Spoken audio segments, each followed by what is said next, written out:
Welcome to Daily Current Affair. Today is 12th of October 2022. The question is 36 जो national games हैं, who became the first athlete to win gold in yogasana. तो योगासना भी इस बार include किया गया है फॉर द फर्स्ट टाइम. किसमें? नेशनल गेम्स में. तो उसमें जो पहली बार गोल्ड जीता है that is Pooja Patel. She is from Gujarat. So yogasana is one of the 5 sports, मतलब कि 5 स्पोर्ट्स ऐसे हैं जो पहली बार नेशनल गेम्स में हमने इंट्रोड्यूस किए हैं. वो है मल्लाखंब, एमपी का मल्लाखंब, योगासना, स्केटबोर्डिंग, गोल्फ और सॉफ्ट टेनिस.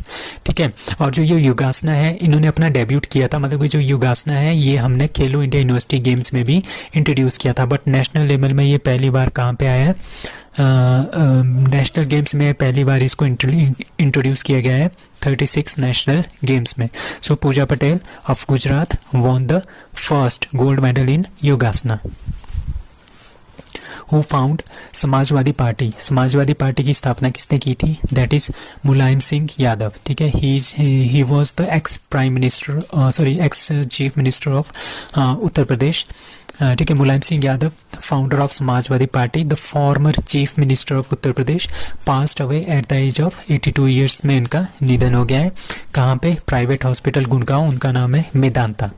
मुलायम सिंह यादव जो है हमारे पास, इन्होंने इसको समाजवादी पार्टी को फाउंड किया था 1992 में, और इन्होंने 3 बार ये सीएम भी बने हैं उत्तर प्रदेश के, और 1 बार ये बने हैं minister of defence in government of India, और 7 बार ये एमपी बने हैं इन लोकसभा पार्लियामेंट में.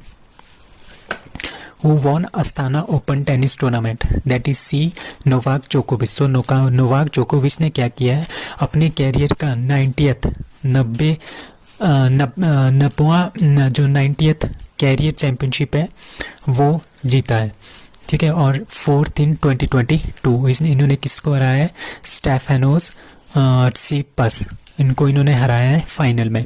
अब कुछ और बात करते हैं स्पोर्ट्स की. वोमेन सैफ 2022 चैम्पियनशिप बांग्लादेश ने जीता इस बार पहली बार. किसको हरा के? नेपाल को. Bangladesh one it's very first time. Top scorer best player that is 8 goals हैं सबीना खातून के. She is from Bangladesh. Most time winner that is India 5 time and Bhutan 5 time, Nepal 4 time. Saif 2021 man में इंडिया विनर है. मोस्ट टाइटल इंडिया ने 8 title लिए हैं, मालदीव्स ने 2. Saif under 20 men won by India defeated Nepal in the final at Bhubaneswar, Orissa. अब SCO है Shanghai corporation organisation. इनकी जो एंटी टेरर एक्सरसाइज है is going to be organised in that is India. सो इंडिया में SCO की एंटी टेरर एक्सरसाइज जो है हो रही है. अब कुछ दिन पहले हमने पढ़ा था शंघाई कॉरपोरेशन ऑर्गेनाइजेशन की मीटिंग कहाँ पे हुई थी? उज्बेकिस्तान में. और अब नेक्स्ट कब होगी? 2023 में वो हो रही है इंडिया में. ठीक है. और उस जो मीटिंग में होगी, वो जो सबमिट होगा उसमें ईरान भी पार्टिसिपेट करेगा फॉर द फर्स्ट टाइम. ठीक है. SCO के कितने मेंबर हैं आजकल? That is 9. सो पाकिस्तान, इसमें पाकिस्तान हैज़ कन्फर्म्ड दैट. तो पाकिस्तान भी क्या करेगा? शंघाई कॉरपोरेशन ऑर्गेनाइजेशन की जो एंटी टेरर एक्सरसाइज हो रही है इंडिया में उसमें पार्टिसिपेट करेगा. और ये कहाँ पे होगी? हरियाणा के मनेसर गांव में. कब? अक्टूबर में. अभी कुछ दिन बाद ये स्टार्ट हो जाएगी. इसको बोलेंगे SCO regional anti terrorism structure that is RATS. SCO का रैट्स. तो द शंघाई कॉरपोरेशन ऑर्गेनाइजेशन कब वाज एस्टेब्लिश्ड? क्यों एस्टेब्लिश किया था? Multilateral association to ensure security and stability. कहाँ पे? Eurasia, Europe and Asian region में स्टेबिलिटी एंड सिक्योरिटी के लिए. सबसे पहले 1996 में ये शंघाई 5 के नाम से बनाया गया था. Kazakhstan, China, Kyrgyzstan, Russia and Tajikistan इसके मेंबर थे. 2001 में SCO का नाम रख दिया गया, शंघाई 5 का नाम चेंज करके रख दिया SCO इन 2001, क्योंकि इसमें एडअप कर दिया था किसको? उज्बेकिस्तान को. अब 2017 में इंडिया और पाकिस्तान दोनों को इन्होंने इसमें ऐड कर लिया था. अब 2021 में ईरान को भी एडअप कर लिया गया है. सो SCO के हैज़ 2 परमानेंट बॉडीज़. ठीक है. एक SCO के सेक्रेटरीट है, वो कहाँ पे है? दैट इज़ बीजिंग में. ठीक है. अब इसका नाम है शंघाई कॉरपोरेशन ऑर्गेनाइजेशन. तो इसका जो हेडक्वार्टर है वो शंघाई में नहीं है, वो इसकी कैपिटल है दैट इज़ बीजिंग में. सो SCO का जो सेक्रेटरीट है that is in Beijing. Executive committee of the regional anti terror structure कहाँ पे है? ताशकेंत में. Who topped in the worst state list in term of child marriage, that is Jharkhand and West Bengal. So Jharkhand और West Bengal ने क्या किया है, यहाँ पे जो चाइल्ड मैरिज है वो सबसे ज़्यादा होती है पूरे ऑल ओवर इंडिया में, ठीक है। और इसमें यहाँ पे जो परसेंटेज है, मतलब कि जो 18 साल से नीचे लड़कियाँ हैं उनकी जो शादी होती है वो 5.8% है, मतलब 100 में से 6 लड़कियाँ झारखंड में 18 साल से नीचे की होती है जिनकी शादी होती है।